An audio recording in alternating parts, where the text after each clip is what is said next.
नमस्कार दोस्तों, हमारे YouTube चैनल में आपका स्वागत है। आज हिंदी मीडियम के विद्यार्थियों के लिए आगे के टॉपिक को कवर करेंगे। लास्ट क्लास में हमने औसत चाल और तात्क्षणिक चाल के कंसेप्ट को समझा था। उसी पर बेस्ड एक क्वेश्चन जो है वो देखिए कि दूरी जो है वो s बराबर 3t² - 4t + 2 मीटर हो, यानी दूरी समय पर निर्भर कर रही है। s बराबर 3t² - 4t + 2 मीटर हो, t बराबर 2 सेकेंड, t बराबर 3 सेकेंड और t बराबर 4 सेकेंड पर चाल क्या होगी, ये ज्ञात करना है। अब ये चाल कैसे ज्ञात होगी, तो आपको बताया था मैंने कि किसी पर्टिकुलर सेकंड पर अगर पूछे तो उसे तात्क्षणिक चाल बोलते हैं, और तात्क्षणिक चाल का फॉर्मूला होता है v बराबर ds/dt। तात्क्षणिक चाल का फॉर्मूला होता है v बराबर ds/dt। अब इसका अवकलन करना है s का। अवकलन बड़ा आसान काम है। अवकलन क्या होगा, 6t - 4, 6t - 4 नियतांक का अवकलन कितना होता है, 0। ठीक है, अब t बराबर 2 पुट करो, 3 पुट करो, 4 पुट करो, आपको जो है चाल जो है वो मिल जाएगी। ठीक है, तो t बराबर 2 पुट किया तो 6 × 2 12 - 4 8, ऐसे ही 3 पुट किया, 3 पुट किया तो 18 - 4, ऐसे ही तो ये जो है आंसर हो जाएंगे। दूसरा क्या पूछा है इसी क्वेश्चन में कि t बराबर 0 से t बराबर 4 सेकंड के अंतराल में औसत चाल क्या होगी। औसत चाल क्या होगी, तो औसत चाल जो है वो क्या होगी, तो अंतराल में जो चाल है औसत चाल v बराबर डेल्टा s/डेल्टा t। अब डेल्टा s/डेल्टा t है तो ये s2 - s1 में t2 - t1। अब s2 - s1 में t2 - t1 करना है तो भाई s2 2 का मतलब t बराबर 4 पर, और t बराबर 4 पर s की वैल्यू देखो तो यहाँ पर t बराबर 4 पुट कर दो। ठीक है, माइनस s1 t बराबर 0, तो t बराबर 0 क्या, ये 0 केवल 2 बचा तो ये 2 आ गया। अपोन में 4 - 0 यानी t2 - t1, 4 - 0। अब ये देखें सोल्व करें तो अपने पास बचेगा ये 4 की स्क्वायर 16, 4 की स्क्वायर 16, 16 × 3 48, 48 - 16 कितना बचा, 32, 32 + 2 34, 34 - 2 वापस से 32, 32 भाग 4 कितना आ गया, 8 मीटर पर सेकेंड। तो ये जो है औसत चाल आ गई। तो इस तरीके से आप इस क्वेश्चन को सोल्व कर सकते हैं। ठीक है, तो ये जो है औसत चाल और तात्क्षणिक चाल से रिलेटेड बात हो गई। अब ग्राफ का क्वेश्चन भी आपके पास आपके सामने आ सकता है। उस क्वेश्चन को कैसे सोल्व करेंगे, देखिए ग्राफ का क्वेश्चन जो है वो कैसे सोल्व होगा। ध्यान से देखिए क्वेश्चन क्या है कि एक दूरी समय आरेख जो है वो ये दे रखे हैं। t बराबर 2 सेकंड पर जो तय दूरी है, ये दूरी है, ये समय है। t बराबर 2 सेकंड पर जो तय दूरी है वो है 12 मीटर। t बराबर 5 सेकंड पर जो दूरी है वो है 75 मीटर।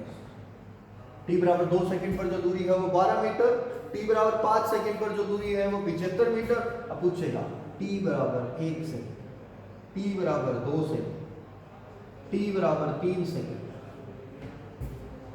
t बराबर 4 सेकंड, कुछ भी पूछ सकता है, पर चाल क्या होगी। देखो प्रैक्टिस ही होगी आपकी, किसी भी सेकंड पर चाल पूछ सकता है। अब इस ग्राफ को सोल्व करना पड़ेगा। देखो जब तक अपने पास दूरी की इक्वेशन नहीं आएगी तब तक अपना अवकलन नहीं कर सकेंगे, जब तक अवकलन नहीं होता तब तक चाल नहीं आएगी। अब इस ग्राफ का समीकरण क्या, पहले इस ग्राफ को ध्यान से देखते हैं। तो ये ग्राफ जो है ये परवलय है। ये ग्राफ जो है किसका है, परवलय का आरेख है। और परवलय भी कौन सा, तो देखो परवलय की एक खास बात होती है कि जैसे ये परवलय है, ये परवलय, इसका समीकरण क्या है, इसका समीकरण x² बराबर 4ay, इसका समीकरण y² बराबर 4ax। तो इन दोनों से ऐसे ही डाउनवर्ड हो सकता है और इधर हो सकता है, तो उसमें नेगेटिव आ जाएगा, समझ रहे बात को। अब ये जो है ये ऐसा ही है, इधर क्यों नहीं है, क्योंकि समय ऋणात्मक नहीं होता, समय ऋणात्मक नहीं होता इसलिए इस साइड नहीं आना। ठीक है, और समय तो ऋणात्मक होता नहीं है। ठीक है, दूसरा तो ये है अपने पास। अब यहां से और यहां से क्या है, देखो जिस एक्सिस के अलोंग है ये परवलय, जिस एक्सिस के अलोंग है उसकी पावर कितनी है, 1, और जिससे दूर है उसकी पावर कितनी है 2। ऐसा ही यहाँ पर देखो, जिस एक्सिस के लोग है उसकी पावर कितनी है 1, एक्स की पावर 1 है, जिससे दूर है उसकी पावर कितनी है 2। अब ऐसा ही यहाँ पर देखिए तो दूरी की पावर कितनी आएगी 1, दूरी के लोग है, समय की पावर कितनी आएगी 2। अब इसका मतलब क्या होगा, s proportional to T square, s proportional to T square. क्योंकि 4a तो नियतांक है, 4a तो नियतांक, उससे कोई मतलब भी नहीं है हमें। तो s बराबर आ गया k टी स्क्वायर। अब k की वैल्यू चाहिए तो डाटा दे रखा है, तो देखो यहाँ से 12 k 2 का स्क्वायर, k बराबर कितना आ गया 3, s बराबर क्या हो गया 3t स्क्वायर, s बराबर क्या हो गया 3t स्क्वायर। अब इसे कैसे सिंप्लीफाई करेंगे, कैसे सिंप्लीफाई करेंगे, सोचोगे तो समझ आएगा, और समझ आएगा तो मजा आएगा। ना होगा, सोचोगे तो समझ आएगा और समझ आएगा तो मजा आएगा। तो मजा आएगा भाई करने में। देखिए s बराबर 3t स्क्वायर, अब क्या करना है, v बराबर ds अपॉन में dt, ds अपॉन में dt का कितना आ गया 6t। अब तो आसान है, अब तो आसान है ना, कर सकते हो। अरे देखो करो, t बराबर 1 पर, t बराबर 1 पर कितना हुआ 6, t बराबर 2 पर कितना हुआ 12, t बराबर 3 पर कितना हुआ 18, t बराबर 4 पर कितना हुआ 24। अरे समझ में आ रही बात, मीटर पर सेकेंड यूनिट, यूनिट सबके लगा दो मीटर पर सेकेंड। तो ये जो है ये ग्राफिकल क्वेश्चन हो गया, ग्राफ का पर्सन हो गया। ऐसे पर्सन सोल्व कर सकते हैं बड़ी आसानी से। चलो एक क्वेश्चन और देखते हैं ग्राफ का। ग्राफ का क्वेश्चन कैसे सोल्व होगा, देखिए ध्यान से, अरे देखते रहिए, ध्यान से देखते रहिए।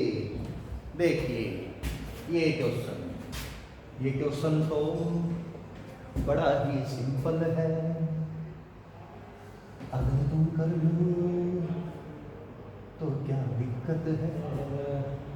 देखो करते हैं क्या क्वेश्चन, अरे ये ऐसा ग्राफ तो कभी देखा होगा, ये दूरी है, ये समय है। अरे एक सेकंड पे देखो ये आ गया 3 मीटर दूरी। एक सेकंड में कितनी दूरी हुई 3 मीटर, और 4 सेकंड पे कितनी दूरी होगी, 4 सेकंड में दूरी लिख देता हूं मैं 6 मीटर, समझ रहे हो। अब दूरी ऋणात्मक नहीं होती, इसलिए ग्राफ नीचे की तरफ नहीं है तो ये यही परवल है। अब इसकी पावर 1, इसकी पावर 2, यानी कि s square proportional to t। हमें तो s चाहिए, क्या चाहिए s, अरे जिंदगी में सब ऐसे ही तो चाहते हैं। हमें s चाहिए तो s प्रोपोर्शनल टू क्या होगा under root t, s proportional to क्या होगा अंडर रूट t, और s बराबर क्या होगा k under root t। k की वैल्यू काटो, k की वैल्यू काटनी पड़ेगी, कहीं काटेंगे, t बराबर 1, s बराबर 3, सही है। तो k बराबर आ गया 3, और अपने पास हो गया s बराबर 3 अंडर रूट t। अब क्या करेंगे, अरे क्या करेंगे और कैसे करेंगे, तो वो तो अभी बताया नहीं क्या करेंगे। देखो t बराबर 4 सेकंड पर चाल काटो, t बराबर 4 सेकंड पर हमें चाल ज्ञात करनी है। कैसे ज्ञात होगी, ds अपॉन dt, यही तो होती है चाल। अरे अवकलन कर दो और चाल काट लो। 3 अंडर रूट t का क्या होता है अवकलन 1 अपॉन में 2 अंडर रूट, क्या हो गया अंडर रूट t का अवकलन क्या हो गया 1 अपॉन में 2 अंडर रूट t। देखा होगा आपने, फॉर्मूला याद होगा, अंडर रूट x का अवकलन differentiation 1 upon 2 under root x। अब कितना रखना 4 रखना है। अरे t बराबर 4 पर v बराबर कितना होगा 3/2 अंडर रूट 4, यानी कि 3/4, यानी कि 0.75 मीटर पर सेकेंड। आगे चाल, अरे आगे ना चाल, तो ऐसे ग्राफ के क्वेश्चन सोल्व कर सकते हो, ऐसे ग्राफ के क्वेश्चन सोल्व कर सकते हो, बिल्कुल आसानी से सोल्व कर सकते हो, ठीक है। तो ऐसे क्वेश्चन को सोल्व करो।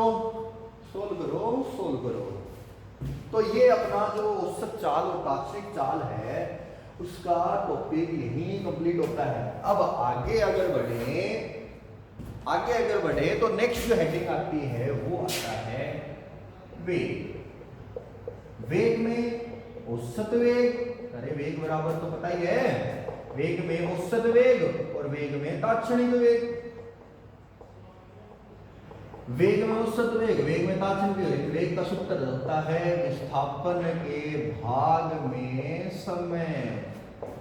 वेग का सूत्र होता है विस्थापन के भाग में समय। तो औसत वेग का सूत्र जो है वो होगा डेल्टा x अपोन में डेल्टा t, यानी कि x2 माइनस x1 अपोन में t2 माइनस t1। तात्क्षणिक वेग का फॉर्मूला, तात्क्षणिक वेग होता है limit delta t tends to 0 delta x upon में डेल्टा t, जो कि हो जाएगा dx बाई dt। अब ये कैसी राशि है? सदिश राशि है। कैसी राशि है? सदिश राशि है। अब बात जो है जब यहां तक पहुंच गई तो बात कर लेते हैं विस्थापन समय आरेख की भी। विस्थापन समय आरेख, तो भाई साहब विस्थापन प्लस हो सकता है, विस्थापन माइनस हो सकता है, विस्थापन जीरो हो सकता है, विस्थापन प्लस भी हो सकता है, माइनस भी हो सकता है, जीरो भी हो सकता है। अरे हो सकता है, ठीक है। विस्थापन प्लस है, माइनस है, जीरो है, विस्थापन प्लस है, माइनस है, जीरो है, कुछ भी हो सकता है। इसका मतलब वेग प्लस हो सकता है, माइनस हो सकता है, जीरो हो सकता है। इसका मतलब विस्थापन समय आरेख वर्धमान भी हो सकता है। किसी अंतराल में वर्धमान है, किसी अंतराल में ह्रासमान हो सकता है। इसकी वजह क्या है? इसकी वजह ये है कि विस्थापन बढ़ भी सकता है। जैसे लॉकडाउन बढ़ता है ना, वैसे विस्थापन बढ़ भी सकता है, विस्थापन घट भी सकता है। विस्थापन बढ़ भी सकता है, विस्थापन घट भी सकता है, ठीक है। ये बात है। तो विस्थापन बढ़ेगा, विस्थापन घटेगा। इसका मतलब ये जो विस्थापन समय आरेख है वो किसी अंतराल में वर्धमान होगा तो किसी अंतराल में ह्रासमान होगा, किसी अंतराल में वर्धमान होगा तो किसी अंतराल में ह्रासमान होगा। तो अब अगर मैं कुछ आरेख की बात कर लेता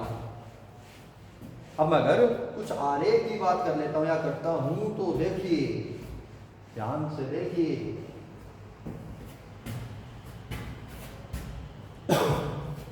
कुछ आरेख की बात करता हूं।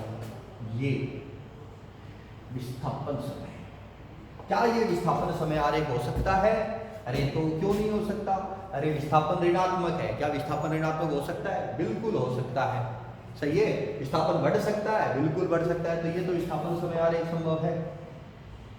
क्या ये विस्थापन समय आरेख संभव है? अरे बोलिए, क्या ये विस्थापन समय आरेख संभव है? तो आंसर है नहीं है। क्यों नहीं है? क्योंकि समय ऋणात्मक नहीं हो सकता। तीसरा अगर अपन देखें कि भाई क्या ये विस्थापन समय आरेख संभव है? क्या ये विस्थापन समय आरेख संभव है? तो बिल्कुल है। क्या ये विस्थापन समय आरेख संभव है? ये भी है संभव भाई। सारे विस्थापन समय आरेख संभव है, ये नहीं है। तो समय की यहाँ पर ध्यान रखना पड़ेगा। बाकी विस्थापन बढ़ भी सकता है, घट भी सकता है, ऋणात्मक भी हो सकता है, धनात्मक भी हो सकता है, कुछ भी हो सकता है। तो फिर अरे देखा भी होगा, ये तो जरूर देखा होगा आपने, विस्थापन y equals to sine omega T, y equals to a sine omega T. विस्थापन तो विस्थापन धनात्मक भी हो सकता है, ऋणात्मक भी हो सकता है, बढ़ भी सकता है, घट भी सकता है। ऐसा ही वेग के साथ भी होता है। वेग भी प्लस होता है, वेग माइनस भी होता है, वेग शून्य भी होता है, सब कुछ हो सकता है। वेग बढ़ भी सकता है, वेग घट भी सकता है, सही है। इन सारी चीजों का आपको ध्यान रखना पड़ेगा। अब इसी पर बेस है कि क्वेश्चन देखते हैं, इसी पर बेस है कि क्वेश्चन देखते हैं, इसी पर बेस है क्वेश्चन देखें। तो वो क्वेश्चन ये है,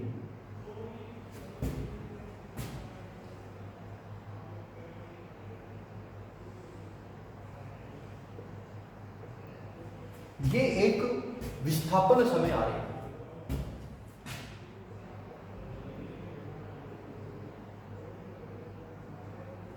ये एक विस्थापन समय आरेख है। अब इसमें क्या करें कि t बराबर 0 पर विस्थापन 10 मीटर और t बराबर 10 पर विस्थापन 0। अब क्या पूछेगा, t बराबर 5 सेकेंड पर वेग क्या होगा। अरे वेग क्या होगा, कैसे ज्ञात होगा, कैसे ज्ञात होगा भाई, वेग ज्ञात होगा इसकी इक्वेशन से। इक्वेशन देखो, y बराबर mx प्लस सी। अरे y बराबर mx प्लस सी, y बराबर mx, तो y की जगह कौन है, x है, m x की जगह कौन है, t प्लस सी। सही है। अब क्या करना है, m और c की वैल्यू कैलकुलेट करनी है। अब देखो t बराबर 0, x बराबर 10, t बराबर 0 पुट किया, c की वैल्यू आ गई। अब t बराबर 10 पर x बराबर 0, तो 10 m, सॉरी ये 0 है ना, तो ये 0 m, x की जगह t है, t की जगह 10 है, प्लस c की वैल्यू भी 10। सही है, सही है। देखो x बराबर mt प्लस c, तो 0 m, t की वैल्यू कितनी रखी 10 और c प्लस c की वैल्यू कितनी है 10। m इंटू में 10 बराबर माइनस का 10, m बराबर क्या आ गया -1, m बराबर क्या आ गया -1। अब यहाँ से देखिए तो y बराबर क्या आ गया, y बराबर आ गया माइनस का t प्लस 10, y बराबर आ गया माइनस का t प्लस 10। ठीक है, अब ये जो है ये इक्वेशन है, तो इसको सिंपलीफाई कर लो। अब जो है मैंने बताया था, इस रेखा की प्रवणता ही वेग को व्यक्त करेगी। वेग जो है वो क्या होगा, -1 मीटर पर सेकंड। आसान भाषा में अगर देखें तो एक सिंपल फॉर्मूला है, ये अंतःखंड के रूप में रेखा का समीकरण है, वो होता है x/a प्लस y/b बराबर 1। x/a y/b बराबर 1, x/a y/b बराबर 1 करेंगे, x में 10 y में 10 बराबर a। तो y की जगह क्या है, सॉरी y की जगह जो है वो x है, एक ही बात है। और ये अब यहाँ से आपको x याद करना है, तो x प्लस टी बराबर 10, x बराबर माइनस का t प्लस 10, यही है। यहाँ से भी आप m कैलकुलेट कर सकते हो। तीसरा तरीका जो है वो क्या होता है, तीसरा तरीका जो है वो delta v upon delta x upon delta t। तो delta x upon delta t से क्या कर सकते हो, हर तरीके से आप इस क्वेश्चन को सोल्व कर सकते हो। ठीक है, तो ये जो है ये अपने वेग की बात हो गई। ठीक है ना, तो वेग के लिए वही जो सारी जो अपन ने दूरी समय आरेख की बात की, वही विस्थापन समय आरेख की भी बातें हैं। ठीक है, जो दूरी समय आरेख की बातें हैं वही सारी बातें विस्थापन समय आरेख में लागू होती है। जैसे दूरी समय आरेख की प्रवणता, तो विस्थापन समय आरेख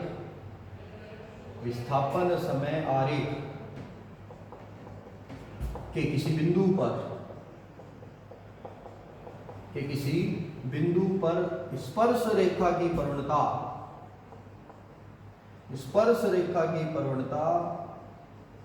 तात्क्षणिक वेग को व्यक्त करेगी।